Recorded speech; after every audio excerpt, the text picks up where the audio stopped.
Welcome to core classes.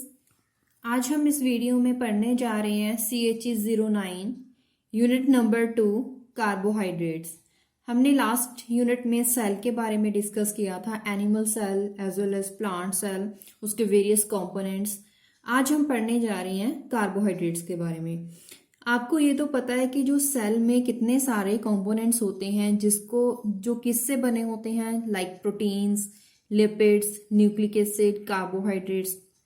इन सभी components की वजह से ही एक सेल बनता है, सेल का स्ट्रक्चर बनता है, और जो सेल कोई भी फंक्शन करता है टू प्रोवाइड एनर्जी, वो सब इन्हीं कंपोनेंट्स की वजह से होते हैं। ये इतने सारे जो कंपोनेंट्स हैं उनमें से आज हम एक कंपोनेंट डिटेल में पढ़ने वाले हैं, वो है कार्बोहाइड्रेट्स। जो कार्बोहाइड्रेट्स होते हैं उसमें पॉलीहाइड्रोक्सी एल्डिहाइड, इसका मतलब हाइड्रोक्सी ग्रुप, एल्डिहाइड्स जिसके साथ हाइड्रोक्सी ग्रुप होते हैं, पॉलीहाइड्रोक्सी ग्रुप मतलब कि नंबर ऑफ हाइड्रोक्सी ग्रुप्स होते हैं, या फिर जो कीटोन्स हो उसमें भी नंबर ऑफ हाइड्रोक्सी ग्रुप्स होंगे तो उनको बोलेंगे पॉलीहाइड्रोक्सी एल्डिहाइड्स या फिर पॉलीहाइड्रोक्सी कीटोन्स। ये सभी प्रेजेंट होते हैं कार्बोहाइड्रेट्स में। और इसके साथ साथ इसमें शुगर, ग्लाइकोजन, स्टार्च और सेलुलोज भी हुए हैं। और इसके साथ साथ ये किसी और मॉलिक्यूल्स के साथ कंबाइन भी कर सकते हैं। किस फॉर्म में कंबाइन कर सकते हैं? ग्लाइकोसेमिनोग्लाइकन्स, लिपोपॉलीसैकेराइड्स, ग्लाइकोप्रोटीन्स, ग्लाइकोलिपिड्स की फॉर्म में। ये आपके लिए आपको इतना इसको याद रखने की जरूरत नहीं है, ये सिर्फ इंट्रोडक्शन थी। जहां से आपको याद रखना है जो मेन पॉइंट्स हैं वो है इसकी क्लासिफिकेशन। कार्बोहाइड्रेट्स को मेनली हम 3 क्लास में डिवाइड कर सकते हैं, that is monosaccharides, oligosaccharides, polysaccharides. Mono का मतलब वी नो वेल, वन, और सैकेराइड्स का मतलब शुगर, और ओलिगो मतलब के कुछ नंबर, कुछ हद तक, और poly means we know well, poly means many. अगर एक ही टाइप ऑफ शुगर हो या एक ही यूनिट शुगर हो तो हम उनको मोनोसैकेराइड्स की क्लास में रखेंगे, या फिर कुछ नंबर कुछ हद तक होंगे। वो नंबर आपको जब आप ओलिगोसैकेराइड्स पढ़ेंगे तो आपको स्पेसिफाई ज़्यादा क्लियर हो जाएगा, तो उसमें उसे बोलेंगे ओलिगोसैकेराइड्स। अगर various number of hydroxy groups उसमें होंगे तो उन कार्बोहाइड्रेट्स को बोलेंगे पॉलीसैकेराइड्स। सबसे पहले इस क्लासिफिकेशन का फर्स्ट पार्ट पढ़ेंगे, दैट इज मोनोसैकेराइड्स।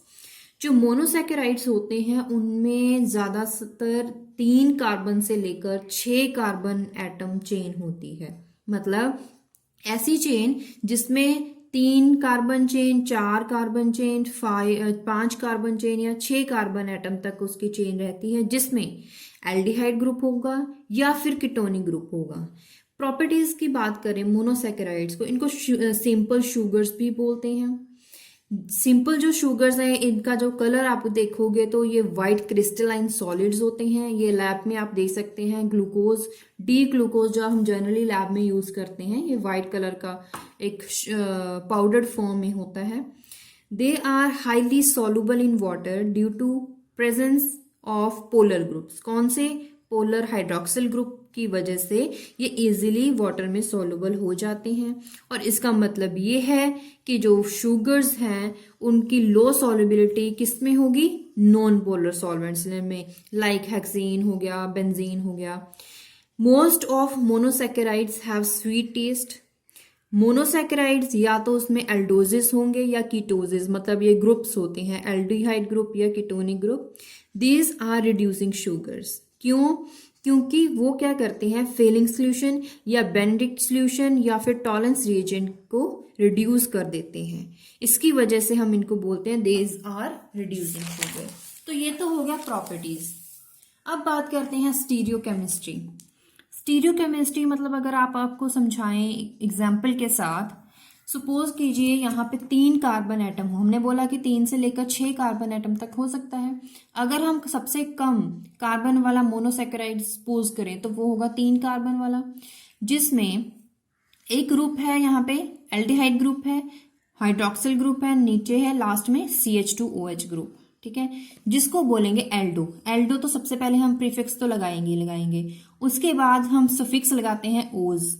उसके सेंटर में क्या लगेगा? इंटरमीडिएट में 1 2 3 3 कार्बन है तो उसका मतलब यहाँ पे ट्राई, तो हम इसका नाम देंगे एल्डो ट्राइओज। उसके बाद अगर एक कार्बन और ऐड कर दें हाइड्रोक्सिल ग्रुप, हाइड्रोक्सिल यूनिट वाला जो कार्बन है और एक यहाँ पे इस चेन में ऐड कर दें तो ये 2 यूनिट्स हो जाएंगी। तो टोटल कितने हो गए 1 2 3 4, जिसका हम नाम बोलेंगे एल्डोटेट्रोज। अगर एक और यूनिट आ गई तो टोटल 5 कार्बन हो जाएंगे जिसको बोलेंगे एल्डोपेंटोज। अगर 6 कार्बन हो जाएंगे तो उसको बोलेंगे एल्डोहेक्सोज। तो आपको ये समझ आ गया कि 3 कार्बन से लेकर 6 कार्बन तक कितनी वो जो मोनोसेकेराइड्स डिफरेंट टाइप्स के होंगे तो उसको हम क्या बोलेंगे। अब जो एल्डोट्राइओज है इसमें क्या होता है, एक कार्बन जो होता है वो कायरल कार्बन होता है। कायरल कार्बन का मतलब आपको पता है, कायरल सेंटर वो कार्बन एटम जिसके चारों ग्रुप्स डिफरेंट होते हैं। It exist in 2 enantiomeric form with optical activity, we know well, हमने लास्ट यूनिट में ही पढ़ा था। उसका ऑपोजिट साइन जिसको हम डी या एल शुगर्स बोलते थे, डी का मतलब डेक्स्ट्रो रोटेटरी, एल का मतलब लीवो रोटेटरी ग्लिसरल एल्डिहाइड। अब ये जो डी और एल है हमें पता है क्यों हम लगाते हैं, these are refer to their structural relationship, कि वो जो स्ट्रक्चर्स होंगे वो डी ग्लिसरल एल्डिहाइड है या फिर एल, तो इसके साथ डी और एल की वजह से हम उसकी स्ट्रक्चरल रिलेशनशिप को पता कर सकते हैं। और ये जो नोटेशन हम यूज करते हैं it is use to configurate around carbon atom, कौन सा, chiral carbon atom next to the CH2OH group. अब बात करेंगे इसको, जो इसकी स्टीरियो केमिस्ट्री है इसको और इजी समझने के लिए एक और नया फॉर्मूला है which is Fischer projection formula. इसमें क्या होता है कि जो कायरल सेंटर होता है उसे हम सेंटर कार्बन मान के चलते हैं, जो चारों ग्रुप्स होते हैं हम उसको एक टेट्राहेड्रल स्ट्रक्चर बनाएगा ऑब्वियसली। अब उसको इस तरह से बनाते हैं, देखिए यहाँ पे जो एक सेंटर है, ये जो सेंटर आप यहाँ पे आपको दिखाई दे रहा है, ये दिस इज कार्बन, यहाँ पे कार्बन है, इसके पास 1 2 3 4 चार के चारों ग्रुप्स डिफरेंट हैं, that is known as chiral carbon. अब इसमें क्या होता है, जो एल्डिहाइड ग्रुप है और दूसरा ग्रुप इसको रखते हैं above the plane and below the plane of the chiral carbon. अब इसमें जो 2 कार्बन है, एक लेफ्ट हैंड साइड एक राइट हैंड साइड, इसको और समझने के लिए इजीली इसकी स्टीरियोकेमिस्ट्री समझने के लिए हम इसको एक नोटेशन के साथ इसको डिनोट करते हैं। वो नोटेशंस क्या हैं, देखिए ये जो कायरल कार्बन था इसको हमने सेंटर में लिखा C क्योंकि वो हमारा कायरल सेंटर हो गया। अब इसमें जो कायरल कार्बन है ये सेंटर में होगा तो इसमें जो एल्डिहाइड ग्रुप होगा उसको हम रखेंगे टॉप पोजीशन में, जो एंड में ग्रुप था CH2OH ग्रुप उसको रखेंगे लास्ट नीचे जो पोजीशन है वहां पे इसको ग्रुप को रखेंगे। अब उसके बाद जो H और OH है इसको हम डार्क कलर के साथ इसको डिनोट करते हैं, मतलब कि इसमें ये इस नोटेशन का और ये डैश्ड लाइंस नोटेशन का डिफरेंस क्या है। इसका मतलब ये होगा जो डार्क कलर्ड ग्रुप्स होंगे जैसे कि यहाँ पे H और OH है, इसका मतलब ये होगा these groups are towards the viewer. अगर मैं यहाँ पे देख रही हूँ या आप देख रहे हो तो ये H और OH जो ग्रुप होंगे वो आपकी तरफ होंगे और जो एल्डिहाइड ग्रुप और CH2OH ग्रुप है वो आपकी तरफ के अलावा आपके दूर होंगे, मतलब अवे फ्रॉम द व्यूअर। ये दोनों ग्रुप आपकी तरफ होंगे, ये दोनों आपसे दूर होंगे ग्रुप, ठीक है। इसीलिए इसको एक नोटेशन फिक्स कर दी कि अगर आप टुवर्ड्स द व्यूअर ग्रुप आपको दिखाना है तो आपको उसको डार्क लाइन के साथ, डार्क कलर के साथ आप उसे नोटेशन दोगे, और जो away from the viewers group होते हैं उसको डैश लाइन के साथ यहाँ पे डिनोट करते हैं। और यहाँ पे ये जो ग्रुप्स हैंगे हो जाएंगे aldehyde group, this is the above the plane and this is below the plane, ठीक है। अब इसको पेपर में कैसे डिनोट करेंगे, इसके साथ भी, और जो पेपर है दिस पेपर, इसमें हम इसको डिनोट कर सकते हैं एक लाइन के साथ भी जिसको बोलते हैं 2 डायमेंशनल प्रोजेक्शन। इसमें देखिए जो हॉरिजॉन्टल लाइन है, ये जो लाइन है, लाइन का मतलब है ये बॉन्ड दिखा रही है। यहाँ पे जो सेंटर है जहाँ पे ये लाइंस इंटरसेक्ट कर रही हैं वहां पे कायरल सेंटर है, दैट इज कायरल कार्बन, जिसके पास ये जो लाइंस दिखा रहे हैं ये क्रॉस में लाइन है, ये बॉन्ड दिखा रहा है। Vertical line and horizontal lines are showing the bonds between the 2 bonded atoms और ये जो CHO ग्रुप है this is above the plane of the paper and vertical lines are shown. यहाँ पे जो हॉरिजॉन्टल होंगी वो अबव द प्लेन होंगी, ये दोनों ऊपर होंगी, और ये जो दोनों ग्रुप हैं वो क्या होंगे, below the plane of the paper. ठीक है, तो आप इसके साथ इस नोटेशन के साथ भी डिनोट कर सकते हैं और इसके साथ भी डिनोट कर सकते हैं। अब बात करते हैं DL sugars. D sugar, L sugar मतलब कि डी ग्लूकोज, एल ग्लूकोज। अब इन इनेंशियोमर्स को कैसे डिनोट करते हैं, हमें पता है कि जो फर्स्ट ग्रुप होता है वो एल्डिहाइड ग्रुप होता है, CHO। इसका मैंने कार्बोनिल कार्बन खोल के लिख दिया है, ओपन किया है, C double bond OH, this is aldehyde group. First number carbon इसको डाला। सेकेंड जो है, सेकेंड कार्बन में जो H ग्रुप है उसे लेफ्ट हैंड साइड रखा है, OH group right hand side रखा है, जिसकी वजह से इसका नाम डी ग्लूकोज पड़ा है। बाकी उसके बाद जो देखोगे आप, थर्ड कार्बन में OH group left hand side, fourth and fifth position में दोनों ही राइट हैंड साइड में है। अब इसको अगर एल ग्लूकोज में चेंज करके लिखेंगे स्ट्रक्चर, तो उसमें क्या करना होगा, सिर्फ और सिर्फ आपको चेंजेस करने होंगे कार्बन पे। कौन से, first carbon as it is, second जो कार्बन होगा उसको OH लेफ्ट हैंड साइड रखा है, थर्ड जो कार्बन है उसका राइट हैंड साइड रखा है, बाकी जो है जो OH राइट हैंड साइड थे वो लेफ्ट हैंड साइड। मतलब इसमें आपको करना क्या होगा, अगर D को L में चेंज करते हैं, जो लेफ्ट हैंड साइड में ग्रुप होते हैं वो राइट हैंड साइड में चले जाते हैं, राइट हैंड साइड वाले ग्रुप लेफ्ट हैंड साइड में चले जाते हैं। एक्चुअली ये रोटेशन के बाद ये ग्रुप्स आते हैं, इनकी ज्योमेट्री देखने को मिलती है। लेकिन अगर आपको पेपर में ड्रॉ करना है तो आपको क्या करना होगा, सबसे पहले आप डी ग्लूकोज बनाना सीखेंगे। एल ग्लूकोज के लिए आपको कुछ भी याद रखने की जरूरत नहीं है, आपको लेफ्ट हैंड साइड वाले group right hand side, right hand side वाले ग्रुप जो होंगे वो लेफ्ट हैंड साइड में लिखने होंगे। अब अगर आप एक बात करेंगे, आपके लिए एक टेबल है, उस टेबल के साथ आप डिफरेंट ग्रुप्स, डिफरेंट कंपाउंड्स आप समझ सकते हैं। स्टार्ट करेंगे 3 कार्बन एटम ग्लिसरल एल्डिहाइड के साथ। 3 कार्बन हैं, अगर एक कार्बन इनमें और ऐड कर दिया जाए, अगर ऐड कर दिया जाए इस तरह से कि जो H ग्रुप है वो लेफ्ट हैंड साइड पे ही रहे और OH group right hand side में ही रहे। एक्चुअल में किया क्या है, this is carbon number 1, carbon number 2, उस कार्बन नंबर 2 जो है अब कार्बन नंबर 3 बन गया है। यहाँ पे सिर्फ एक कार्बन की एडिशन करी गई है, जिसको अगर 1 2 3 4, अब 4 कार्बन एटम्स, जिसका नाम है डी इरिथ्रोज, जिसका नाम है डी इरिथ्रोज। लेकिन अगर इसी को जो ये कार्बन एटम है इसमें जो OH ग्रुप और H ग्रुप को चेंज कर दिया जाए, सिर्फ कार्बन नंबर 2 में चेंज करा जाए, ऐसा नहीं है कि जो लेफ्ट हैंड साइड में है उसको राइट हैंड साइड में लिख देंगे तो वो तो एल इरिथ्रोज बन जाएगा। इसमें सिर्फ कार्बन नंबर 2 में चेंज करा गया है, बाकी कुछ भी चेंजेस नहीं है। दिस इज कार्बन नंबर 2, यहाँ पे H group right hand side में, OH group left hand side में है, तो इसका नाम क्या बन गया, D3Os। एक्चुअली वर्ड्स में जो देखिए कितनी सिमिलैरिटी है, सिर्फ अल्फाबेट्स को आगे पीछे करा है जिसकी वजह से इसका नाम चेंज कर दिया, इरिथ्रोज 3Os। अब बात करते हैं इरिथ्रोज की। इरिथ्रोज में एक और कार्बन अब अगर ऐड कर देंगे, कहाँ पे, कार्बन नंबर 2 पोजीशन पे, बाकी सारे सेम रखेंगे, सिर्फ कार्बन नंबर 2 पोजीशन में इस तरह से रखा कि लेफ्ट हैंड साइड में H group, right hand side में OH ग्रुप, 1 2 3 4 5 कार्बन एटम्स। अब इसका नाम रखा डी राइबोज। लेकिन अगर उसी कार्बन 2 जो है इसकी कॉन्फ़िगरेशन चेंज कर दी जाए तो उसका नाम बन जाएगा D arabinose, ribose arabinose. Words में ज्यादा डिफरेंस नहीं है।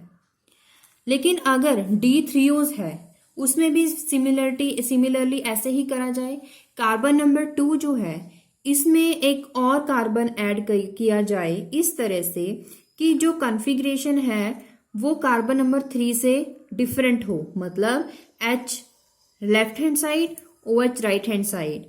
और दूसरी तरफ क्या करेंगे, इसी कार्बन नंबर 2 की कॉन्फ़िगरेशन चेंज कर देंगे जिसकी वजह से OH लेफ्ट पे आ जाएगा, H राइट हैंड साइड में आ जाएगा।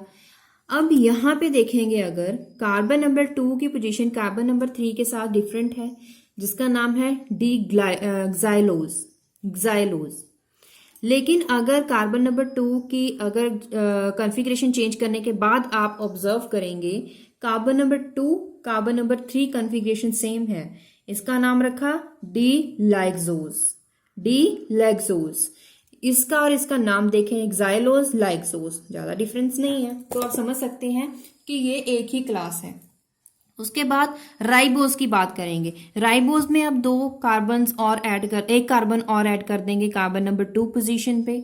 सबसे पहले इसकी कॉन्फ़िगरेशन सेम रखेंगे कार्बन नंबर 3 के साथ। उसके बाद कार्बन नंबर 2 की कॉन्फ़िगरेशन चेंज करेंगे, 6 कार्बन एटम, नाम बन गया डी एलोज। अगर कार्बन नंबर 2 की पोजीशन चेंज करी जाए, कार्बन 2 और कार्बन 3 की अब चेंज है, डिफरेंस है, जिसका नाम है डी एल्ट्रोज, एल्टर कर दी गई है। उसके बाद है डी अरेबिनोज। अरेबिनोज में भी सिमिलरली कार्बन जो है सेकंड कार्बन, उसमें अगर 3 के साथ डिफरेंट कॉन्फ़िगरेशन है डी में, इसमें डी अरेबिनोज में जब एक कार्बन और ऐड करेंगे एट कार्बन नंबर 2 पोजीशन, तो अगर कार्बन 2 और कार्बन 3 जो एटम्स हैं वो अगर डिफरेंट कॉन्फ़िगरेशन है उनकी, तो उसका नाम होगा डी ग्लूकोज। लेकिन अगर सेम है कार्बन 2 एंड कार्बन 3, तो उसका नाम है डी मेनोज। आपको सिर्फ कार्बन 2 में चेंज करना है, ऑब्जर्व करना है कार्बन 2 एंड 3 बस। उसके बाद एक्साइलोज की बात करें, अगर यहाँ पे कार्बन नंबर 2 में चेंज करा है, एडिशन करा, उसके बाद हमें देखना होगा carbon number 2 and carbon number 3। अगर इन दोनों की कॉन्फ़िगरेशन चेंज हो जाएगी, OH group left hand side में है, एक राइट हैंड साइड में है, तो इसका नाम पड़ जाएगा डी गुल्लोज। ओके, अगर सेम है डिफरेंट होंगे तो इसका नाम पड़ जाएगा डी गुल्लोज, लेकिन अगर डिफरेंट है तो उसका नाम डी आइडोज। लाइक्सोज में भी ऐसे ही करिए, कार्बन 2 में ऐड करिए नया कार्बन, जिसमें आप एक बार H को लेफ्ट हैंड साइड रखोगे, दूसरी बार राइट हैंड साइड रखोगे, 2 स्ट्रक्चर आएंगे। ऑब्जर्व कीजिए carbon number 2 and carbon number 3, अगर सेम है जिसका नाम डी टेलोज, डिफरेंट है डी ग्लैक्टोज। अब इन सभी में आपने टोटल क्या देखा, ग्लिसरॉल एल्डिहाइड से स्टार्ट किया था आपने, ग्लिसरॉल एल्डिहाइड के साथ स्टार्ट किया, 3 कार्बन के साथ आपने 6 कार्बन एटम्स बनाए। सबसे पहले आपने 4 बनाए, डी इरिथ्रोज, डी थ्रियोज। आपने करना क्या था, जस्ट आप कार्बन नंबर 2 में H और OH ऐड करो, दूसरी तरफ उसकी कॉन्फ़िगरेशन चेंज कर दो, 2 स्ट्रक्चर बनेंगे। अब उन दोनों में आपको ये देखना है कार्बन 2 और कार्बन 3 की पोजीशन देखनी है, कॉन्फ़िगरेशन देखनी है। सेम है तो आपने कार्बन नंबर 4 है, जो टोटल कार्बन नंबर 4 है, तो उसमें नाम इरिथ्रोज रख दिया, अगर डिफरेंट है तो थ्रियोज रख दिया। अब इरिथ्रोज के 2 तरह से स्ट्रक्चर बन सकते हैं, कार्बन 2 में नया कार्बन ऐड करें, फिर 2 और 3 पोजीशन चेक करें, डी राइबोज, डी अरेबिनोज बना। इसी तरह से थ्रियोज में ऐड करिए और आप ऑब्जर्व कीजिए 2 स्ट्रक्चर बनेंगे, एक्साइलोज, लाइक्सोज। उसके बाद राइबोज की बात करेंगे, राइबोज के 2 बनेंगे, अरेबिनोज के 2 बनेंगे, एक्साइलोज के 2 बनेंगे, लाइक्सोज के 2 बनेंगे। इसके साथ आपको कार्बन 2 और 3 का जस्ट पोजीशन देखना होगा। अब ये अगर आप टेबल याद कर लोगे, टेबल को आप कैसे याद करोगे, एक बार देख के लिखिए, उसके बाद उसको 2 या 3 बार प्रैक्टिस कीजिए। 2, 3, 4 बार आप प्रैक्टिस करोगे, अपने आप आपको याद हो जाएगा। आप इसी तरह से ये टेबल जैसे बना हुआ है वैसे ही आपको याद रखना है। इसके साथ आपको हेल्प क्या मिलेगी कि आपको डिफरेंट यहाँ टोटल 1, 2, 3, 4, 5, 6, 7, 8, 9, 10, 11, 12, 13, 14 आपको मोनोसैकेराइड्स यहाँ पे देखने को यहाँ पे मिलेंगे। यहाँ पे कितने टाइप्स हैं, मतलब कि 14 स्ट्रक्चर आपको याद करने में इजी हो जाएंगे। इसमें अगर इस सभी स्ट्रक्चर में आप बोल रहे हो कि हमें याद नहीं हो रहा है, समझ नहीं आ रहा है, आपको सिर्फ इम्पॉर्टेंट बता दीजिए, तो इम्पॉर्टेंट इसमें ग्लिसरॉल्डिहाइड है, इरिथ्रोज है, थ्रियोज है, ये तीनों तो हैं ही।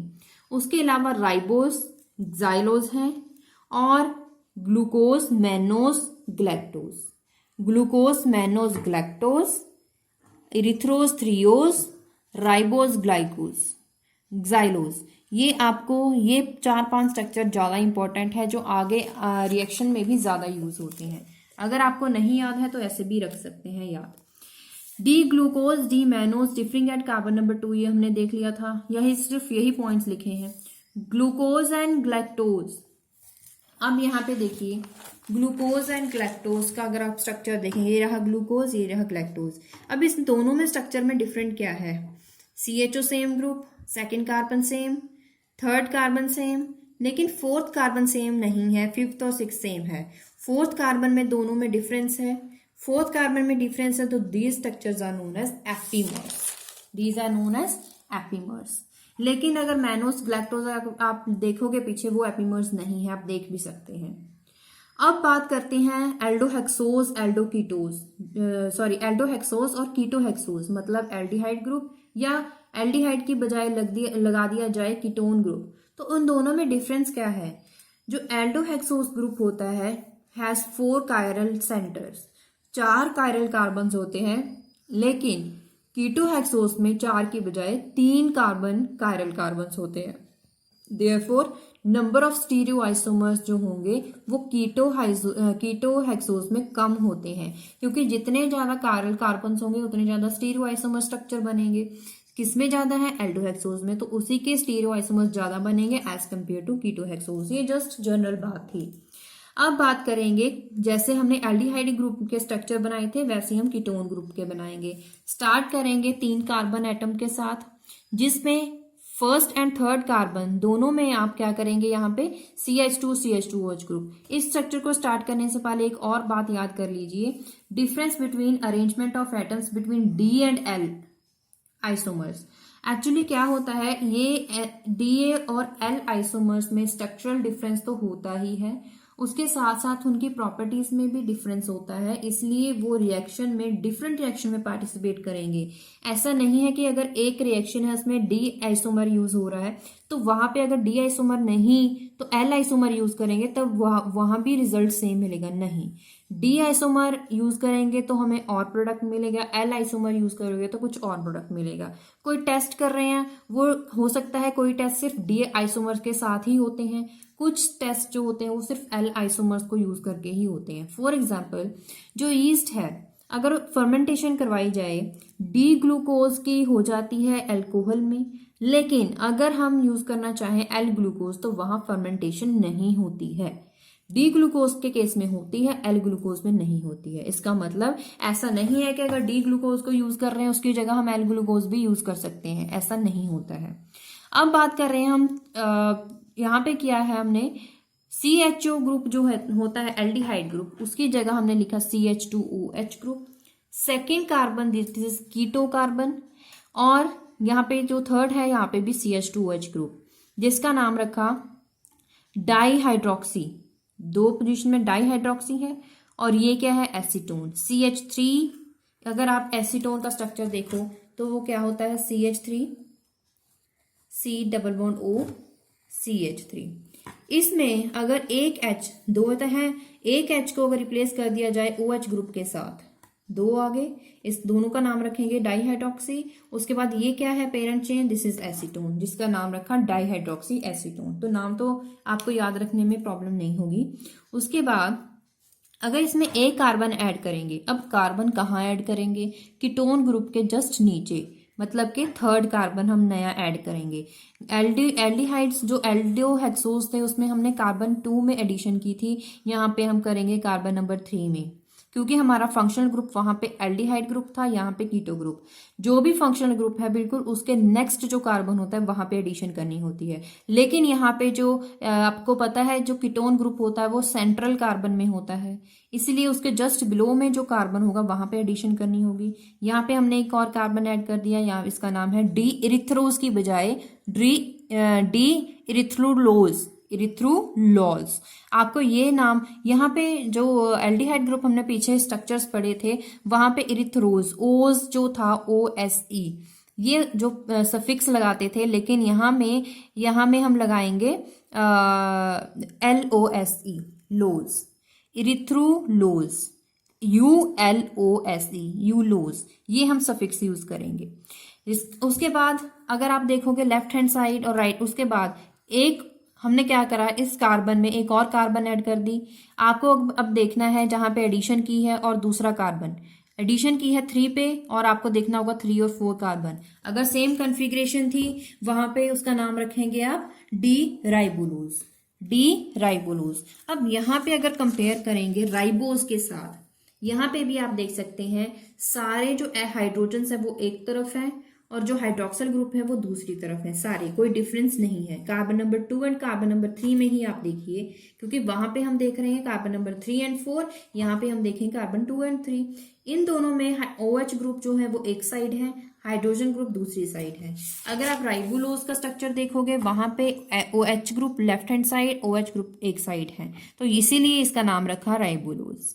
अगर इसकी कॉन्फ़िगरेशन कार्बन नंबर 3 की चेंज कर दी जाए, कैसे, दोनों साइड अब OH ग्रुप्स हैं, जिसका नाम रखा ग्जाइलोलोज। उसके बाद इसके भी दो स्ट्रक्चर्स बन सकते हैं, 1 2 3 4 5 6, 6 कार्बन एटम्स। अगर आप carbon number 3 and carbon number 4 को देखेंगे, अगर डिफरेंट है तो यहाँ पे इसका नाम रखा D fructose, which is very very important structure, बहुत बार आपको यूज आएगा। उसके बाद अगर कार्बन नंबर 3 को अगर इसका कॉन्फ़िगरेशन चेंज कर दिया जाए तो इसका नाम रखा गया डी साइकोज। अब जो ग्जाइलोलोज है उसके भी दो स्ट्रक्चर बनेंगे। अगर कार्बन 3 और 4 में दोनों में डिफरेंस है कॉन्फ़िगरेशन का तो उसका नाम है सोरबोज। अगर सेम है 3 एंड 4 कार्बन तो उसका नाम रखा टैगालोज। इस सभी स्ट्रक्चर्स में जो इंपॉर्टेंट स्ट्रक्चर है वो है सिर्फ और सिर्फ फ्रक्टोज। ओके, पूरे में जो इम्पोर्टेंट, क्योंकि हमें पूरा पढ़ाना था, क्योंकि कुछ स्टूडेंट्स ऐसे हैं जो सारा पढ़ सकते हैं, समझ उनके लिए जरूरी है समझना, और अगर कुछ स्टूडेंट ऐसे होते हैं उन्हें चाहिए सिर्फ इम्पोर्टेंट, तो मैं आपको इस बता देती हूँ कि जो स्ट्रक्चर फ्रक्टोज है वो ज़्यादा इंपॉर्टेंट है। अगर आप सभी स्ट्रक्चर याद नहीं कर पाते हो तो समझ नहीं पाते हो तो आप सिर्फ और सिर्फ डी फ्रक्टोज स्ट्रक्चर याद कर सकते हो, क्योंकि ये आगे बहुत यूज आएगा इसका।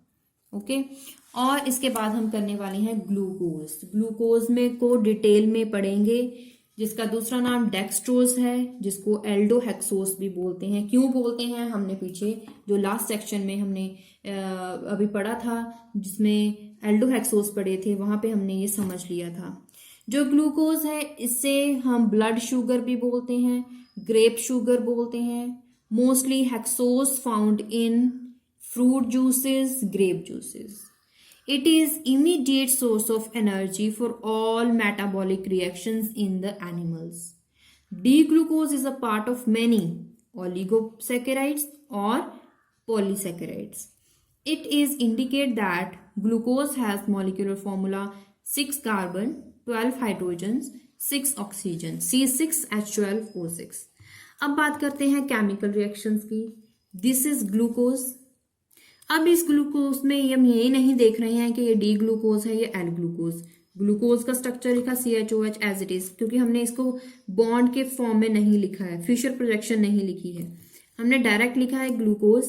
इसका अगर आप रिएक्शन कर रहे हो फिनाइल हाइड्रोजीन, जिसका फॉर्मूला होता है C6H5NH2, फिनाइल हाइड्रोजीन के साथ अगर रिएक्शन करवाओगे, अगर आप रिजल्ट में देखोगे तो आपको मिलेगा ग्लूकोज फिनाइल हाइड्राजोन।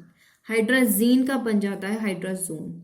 अब आपको ये बात तो याद होगी कि जो फिनाइल हाइड्राजीन है ये सिर्फ और सिर्फ किसको चेंज करता है, एल्डिहाइड ग्रुप को। सिर्फ और सिर्फ वो एल्डिहाइड ग्रुप में चेंज करता है, बाकी किसी ग्रुप में उसका कोई इफेक्ट नहीं पड़ता है। अगर आपको प्रोडक्ट में फिनाइल हाइड्राजोन मिल रहा है ग्लूकोज का, तो इसका मतलब ये समझ सकते हैं, आपको पता चल जाएगा कि यहाँ पे ग्लूकोज में एल्डिहाइड ग्रुप है। इसी वजह से हम ये पता कर सकते हैं कि इसमें एल्डिहाइड ग्रुप है, क्योंकि इसमें जब फिनाइल हाइड्राजीन एडिशन करा तो हमें क्या मिला, फिनाइल हाइड्राजोन। इसका मतलब यहाँ पे CHO ग्रुप था टर्मिनल पोजीशन पे। अगर हम ब्रोमीन वाटर के साथ, ब्रोमीन को अगर आप रिएक्शन करवाओगे वाटर के साथ, दैट इज ब्रोमीन वाटर, उसकी ऑक्सीडेशन करवाओगे, ऑक्सीडेशन एल्डिहाइड ग्रुप की अगर ऑक्सीडेशन करोगे तो वो कार्बोक्सिलिक एसिड बनाता है। यहाँ पे बाकी सब कुछ सेम रहेगा, लेकिन सिर्फ और सिर्फ एल्डिहाइड ग्रुप की ऑक्सीडेशन हो जाएगी, यहाँ पे बन जाएगा कार्बोक्सिलिक ग्रुप। आपको इतने बड़े स्ट्रक्चर देख के कंफ्यूज होने की जरूरत नहीं है, सिर्फ और सिर्फ एल्डिहाइड ग्रुप का चेंज करेंगे। अगर फिनाइल हाइड्रोजीन लिया तो फिनाइल हाइड्रोजोन, सिर्फ आपको इसमें क्या चेंज करना है, NH2 होता है, इसमें H निकाल देंगे, डबल बॉन्ड लग जाएगा। H अगर रिड्यूस कराते हैं तो बॉन्ड एक्स्ट्रा लग जाता है, इसलिए यहाँ पे लग गया CH double bond NH C6H5। अगर ब्रोमीन वाटर के साथ रिएक्शन करवाओगे, मतलब आप माइल्ड ऑक्सीडेशन करवा रहे हो, तो आप यहाँ पे एल्डिहाइड ग्रुप को एसिड ग्रुप में चेंज कर दोगे तो यहाँ पे इसका नाम पड़ जाएगा ग्लूकोनिक एसिड। और जो ब्रोमीन वाटर होता है, it oxidize only and only aldehyde group, जैसे कि हमने यहाँ पे देखा। इस केस में भी सिर्फ और सिर्फ एल्डिहाइड ग्रुप का ही ऑक्सीडेशन होगा जो चेंज हो जाएगा इस ग्रुप में, कार्बोक्सिलिक ग्रुप में। अब और रिएक्शन देखते हैं, रिडक्शन और ऑक्सीडेशन की बात करते हैं।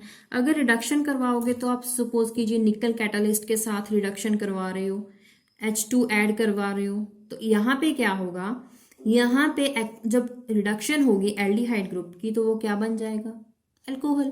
तो ये देखिए टर्मिनल जो CHO ग्रुप था इसका H2 ऐड करवा दीजिए, क्या बन जाएगा, H2OH।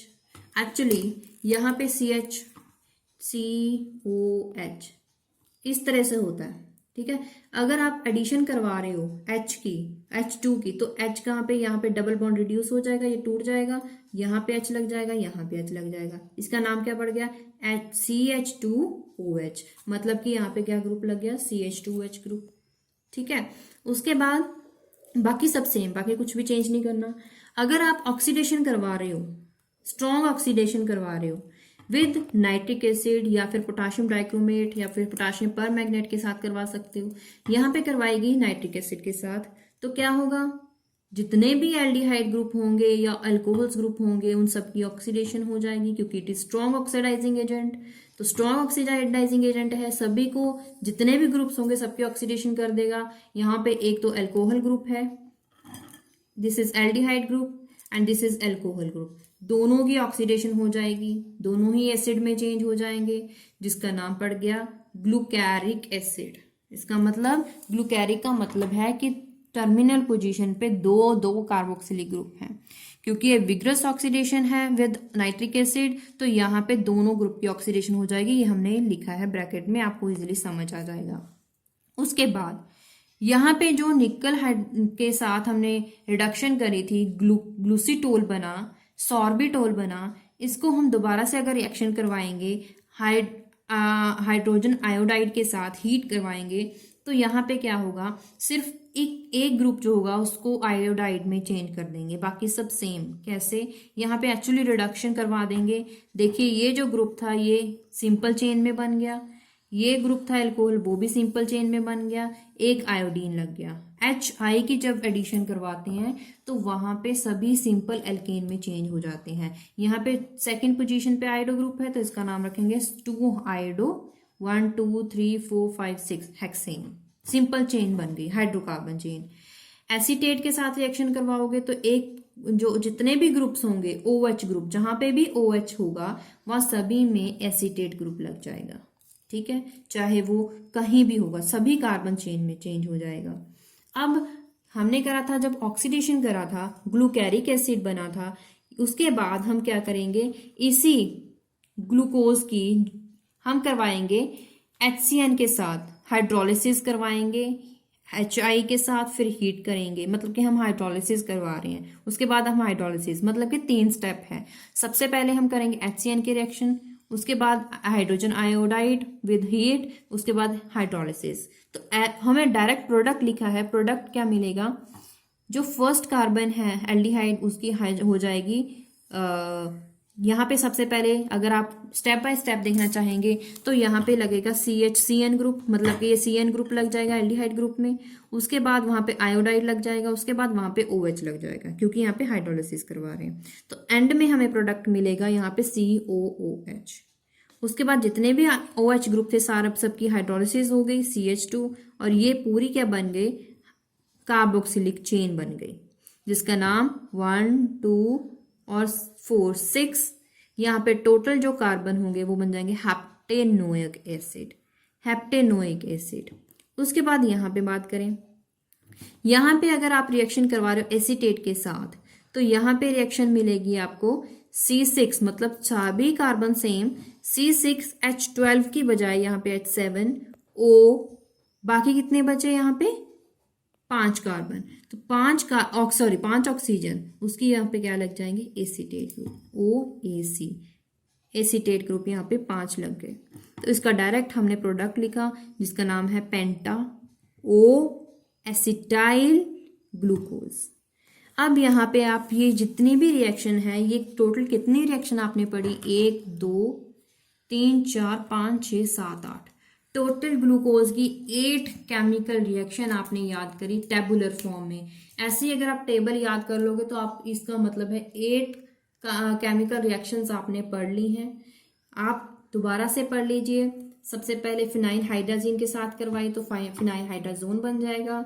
अगर आपको ब्रोमीन वाटर के साथ करवाएंगे तो यहाँ पे क्या हो जाएगा, एल्डिहाइड ग्रुप चेंज हो जाएगा कार्बोक्सिलिक ग्रुप में, क्योंकि यहाँ पे ब्रोमीन वाटर के साथ माइल्ड ऑक्सीडेशन होती है।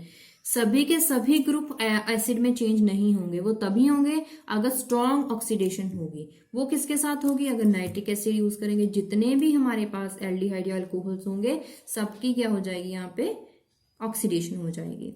अगर यहाँ पे रिडक्शन करवा रहे हैं तो रिडक्शन क्या होगी, आपको पता है कार्बोक्सिलिक ग्रुप की रिडक्शन करवाओगे तो वह अल्कोहल में चेंज हो जाएगी। उसके बाद अगर HI के साथ हीट करवाओगे तो सिंपल चेन बनेगी। अगर आप एसिटाइल ग्रुप के साथ रिएक्शन करवाए तो एसिटाइल ग्रुप लग जाएगा। उसके बाद HCN HI हीट करवाओगे, एंड में आप हाइड्रोलिसिस करवाओगे तो आपके पास सिंपल चेन बन जाएगी विद 1 कार्बोक्सिलिक ग्रुप। वरना अगर एसिटाइल ग्रुप के साथ करवाओगे तो एसिटाइल ग्रुप सभी के सभी 5 ग्रुप में चेंज हो जाएंगे। तो इसके अलावा कुछ एक्सरसाइज है वो आप कर लेते हैं। All aldose sugars are derived from glyceraldehyde. जितने भी लिए थे हमने 3 कार्बन एटम के साथ स्टार्ट करे थे, वो क्या था, glyceraldehyde. Obviously it is true. जो डी राइबोस होता है उसको भी एल्डोज बोलते हैं, ऑब्वियसली ट्रू। मोनोसैकेराइड जो है इनसॉल्युबल इन वाटर, नो। जो मोनोसैकेराइड्स है वो तो इजीली सॉल्युबल थे वाटर में। वो वाटर क्योंकि वो पोलर था, ये भी पोलर है, वाटर भी पोलर है, तो polar solvent in soluble in polar solvents, तो यहाँ पे ये फॉल्स हो जाएगा। पॉलीसैकेराइड्स अपॉन हाइड्रोलिसिस, पॉलीसैकेराइड्स को अगर हाइड्रोलिसिस करवाई जाए तो वहां पे 2-6 मोनोसैकेराइड्स यूनिट्स मिलती हैं, 2 to 6, नो, फॉल्स। फिलअप की बात करें, एपीमर्स कौन कौन से थे, डी ग्लूकोज का एपीमर, किसका एपीमर था, डी मैनोज का। Dash sugar are less abundant than dash, ज्यादा कौन सी मिलती हैं, डी, इसीलिए एल जो होती हैं एल शुगर्स वो कम अबंडेंट होती हैं। Ketoses have less number of dash than aldoses, aldohexoses की ज्यादा स्टीरियो आइसोमर होते हैं क्योंकि वहां पे जो कार्बन नंबर होते हैं वो 4 होते हैं, कीटोन्स में 3 होते हैं। Dash is a part of many oligo और पॉलीसैकेराइड, डी ग्लूकोज। तो इसी के साथ हमने केमिस्ट्री 9 यूनिट नंबर 2 स्टार्ट करा था। हमने इसके कार्बोहाइड्रेट्स के बारे में पढ़ा। नेक्स्ट यूनिट में जल्दी ही कार्बोहाइड्रेट्स की अगली रिएक्शंस पढ़ेंगे, और उसके अलावा कार्बोहाइड्रेट्स में कौन सी फिजिकल प्रॉपर्टीज हैं, केमिकल प्रॉपर्टीज, या फिर उसके स्ट्रक्चर्स, वेरियस फॉर्मूला के अकॉर्डिंग कौन कौन से स्ट्रक्चर आए थे, कैसे बनाए गए थे, ring structure, open chain structure, सभी के बारे में हम इसकी स्टीरियोकेमिस्ट्री पढ़ेंगे। और अगर आपको इस वीडियो को आपके लिए हेल्पफुल है तो प्लीज़ इस वीडियो को लाइक करें। फर्स्ट टाइम आप हमारे चैनल पे विजिट कर रहे हैं तो चैनल को सब्सक्राइब जरूर करें और देखते रहिए हमारा चैनल। Thank you.